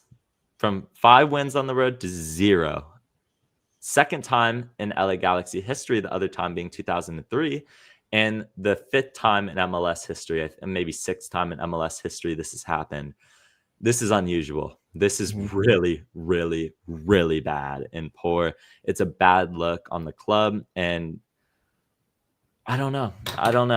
It's just we're breaking every record this season. We're breaking every record in the books, and hey, to better days in 2026, because by our first road game we can surpass the 2025 season. Yep. So Yeah, it's one of those shocking ones. I love Paintel's face in that picture because that's yeah, really what you feel when you see that, when you read that for the first time. Winless away, it's just shock. And again, just coming from last year, it was the complete opposite, complete opposite. Undefeated at home to go and then winless away. It's just it doesn't get more inverted. It feels like we're in this wacko parallel universe type thing, we're in but it's hell. not. It's 2025 Galaxy in our universe, and it's not surprising, but yeah, I know I consider myself a little bit lucky that I was at maybe one of the better away games of the year. I was at the 2-2 in Minnesota. Miro Garces was the late leveler. Okay. That was, Nice. fun to be at. But to think it didn't get much better than that kind of sucks. That might have been our best road game besides the LAFC one. I mean, Yeah. Yeah. uh, it It, just you said it, unbelievable. unacceptable. It's It can't. not, That not can't. a record worthy of this club. No, it's not. And we got another record for you. It's the day of records. Fewest points in LA Galaxy history through Yeah. a 34 game season. So officially, we are able to label this as the worst LA Galaxy team of all time.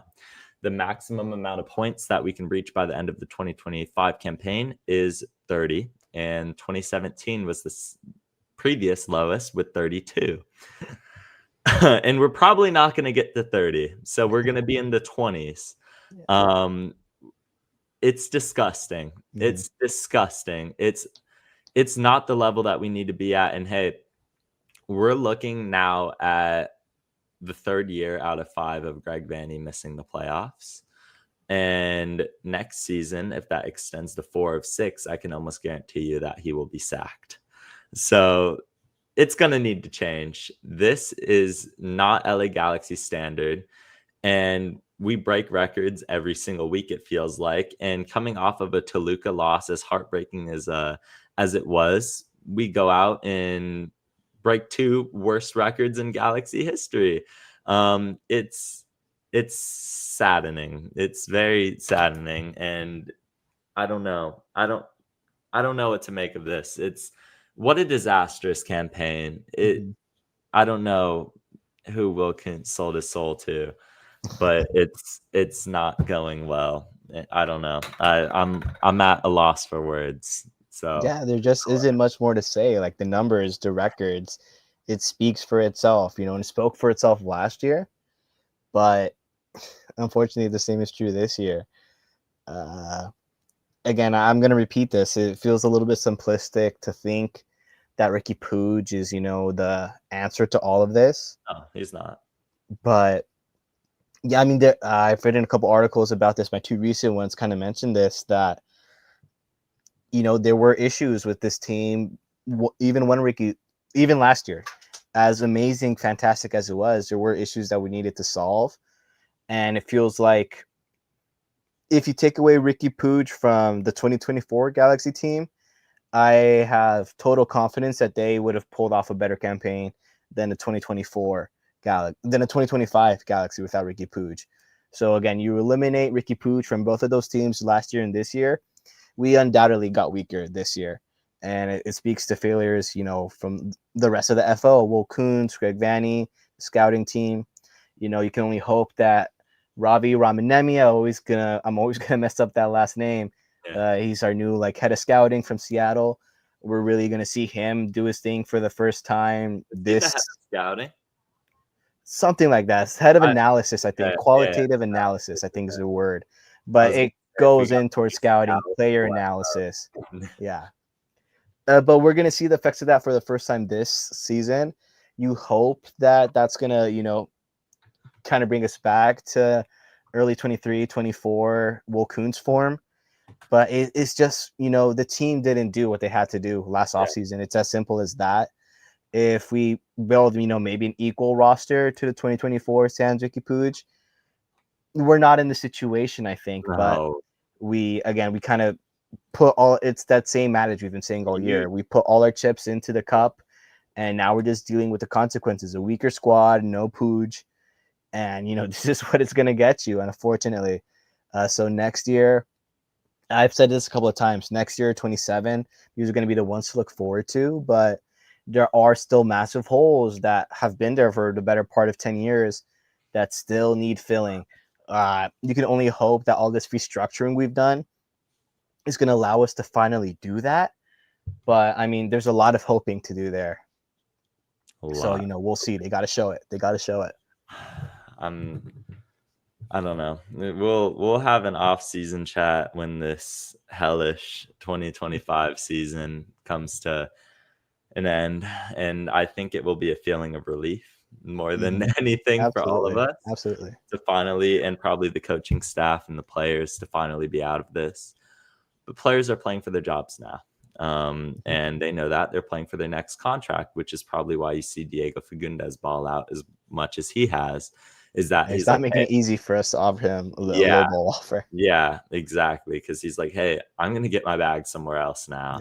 Yeah. Which he probably will. He's very close to that 80-80 mark, which he might break by the end of the season. 2 games to do so. Preview of LA Galaxy play the reverse fixture against FC Dallas, this time at Dignity Health Sports Park. This Saturday, I think it would be October 11th. Yeah, Saturday, October 11th at 7:30 p.m. LA Galaxy hosts FC Dallas on the second to last game of the 2025 campaign. We've almost made it through a full season of Talkin Galaxy, everyone. What a ride. And I am very... my heart goes out to you guys for being able to show up even in a season this bad and support the podcast. We do appreciate you all. That being said, we got a job to do. There's 2 games left, and the Galaxy have nothing left to play for. Already eliminated, already set the record for fewest wins, or probably, but fewest points. No road wins. I don't know what more bad records we could set, but hey, I'm sure it's going to be there somewhere. Right, wouldn't be surprised. We'll post it. Starting lineup wise, I would imagine that JT gets the start in net again. I don't know. They're just playing him to play him. It's I don't know. These lineups are so weird. I'm gonna say JT Marcinkowski, Julian Ade. No, I'm gonna say John Nelson. He's been playing a bit. He's been playing more consistently there. I think it's gonna be Novak. Oh my gosh, I'm all over the place. It's gonna be JT, John Nelson, Amiro Garces, if he's healthy. I don't even know if he's healthy. Yo, been this year, been the lineup prediction, He man. was in full training today. Like he played in scrimmages, all of that. Okay. But we did see Zonka in that last game. Maybe he's a little bit more advanced, but I'm gonna say I wouldn't be surprised if he's Aussie. Zonka.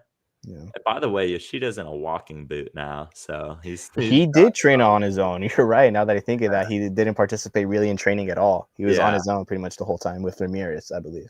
Yeah, so I'm gonna say JT, Nelson, Rindov, Zonka, Cuevas, Cerrillo, Winder, Fagundes, Paintsill, Peck. Paintsill's out. No, scratch that. Harbor Miller, Okay. Peck, and Nascimento is my lineup. Would you have any changes in there? Probably the only thing I can think of is Nasi. He trained, did mobility with the team, just looking on what we saw today at the open training. But when they went apart to do scrimmages, there was pretty much everybody who's regular, fit, available, participating in those scrimmages. There was Diego Fagundes, Edwin Cerrillo, and one other player who I can't think of right now. But they were just kind of chilling, not watching the scrimmages, not really doing anything. But I think that's just overload from these games. Give them some time to rest. Takes on so much. Right, load management there. Besides that, on the other half of the pitch, it was Ricky Puig on his own doing some shooting drills, and Nascimento doing some shooting drills. And that seems to me like your advanced recovery, advanced infirmary, maybe part of the pitch. All in all, is to say he's still probably recovering, getting closer to being available, but I don't know. Who would you go? I think maybe second half, 45-30 type play performance from him. Paintsill's been good when he's played up top. I wouldn't mind. He's been great, but is he with Ghana now? I believe he wasn't at training, so I think that's the case. Right. Gosh, I hate this year. We've reached. Was that this game or the one in Minnesota that's going to be unavailable for? I think it's this weekend. You're right. Yeah, it is. So it's going to be out. But I think I'm going to copy paste just the front line. I do think it's going to be Peck. I do think it's going to be Miller. That 9 is interesting. Maybe probably Barry. I would probably lean towards Barry because Ramirez is again injured. He was training on his own, so probably Barry there. Probably the last we see of Ramirez in a Galaxy kit. Probably the last. That was like a month ago in September, I think it was. Maybe the last game of Marco Royce's career we've seen. If he's out the rest of the season. But yeah, that is it. And that is all the news that we have for the LA Galaxy. But our prediction for this match, I'm going to say that we do not win Wooden Spoon and that we win this match 3-1. Mm-hmm. I'm going to give a Diego Fagundes goal again. I think he's going to continue his goal scoring streak.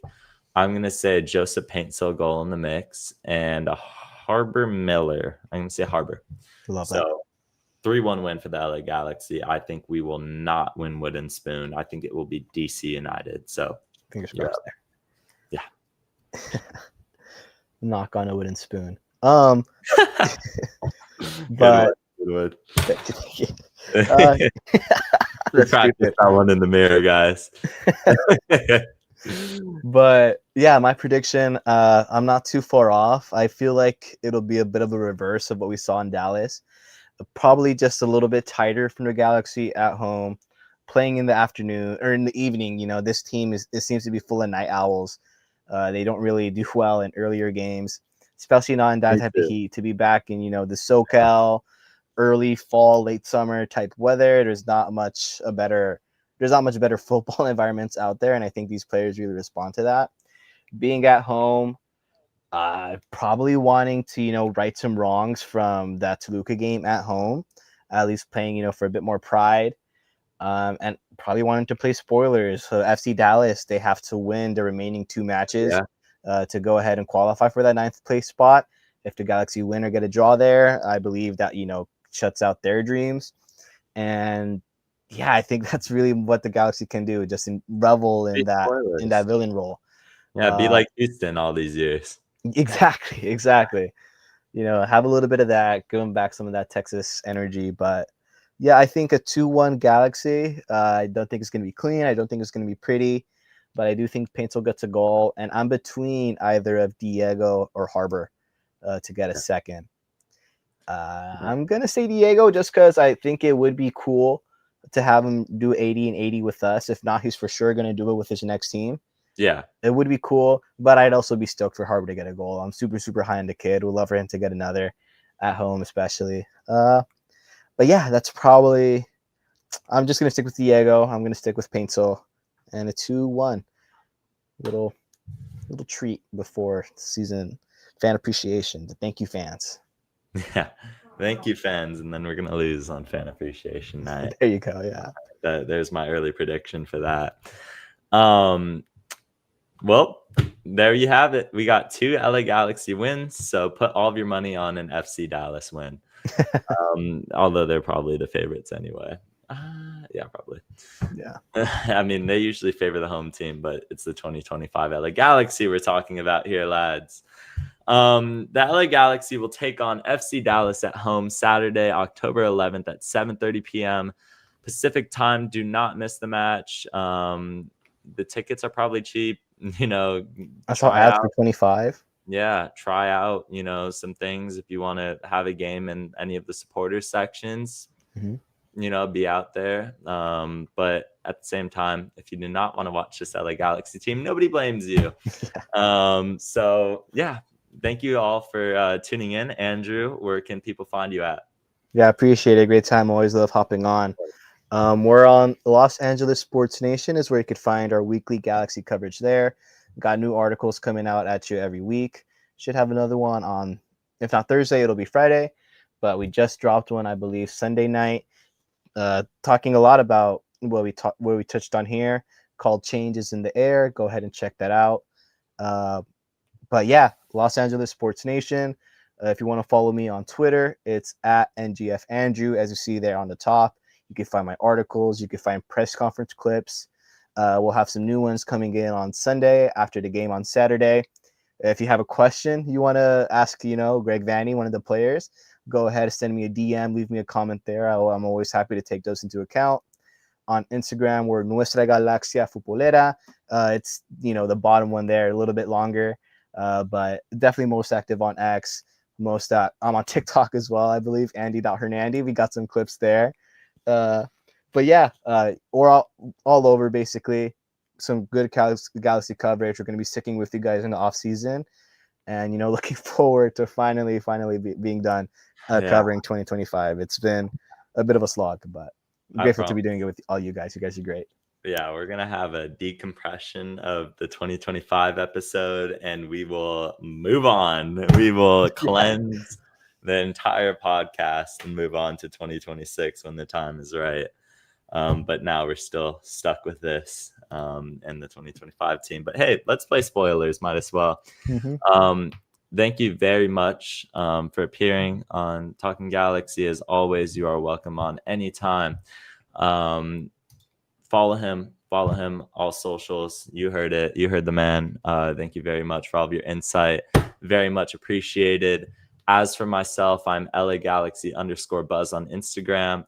And yeah, I don't know. That's pretty much all the socials that, you know, I have Galaxy Buzz for. But we're back. Talking Galaxy's back. I will see you again on Tuesday.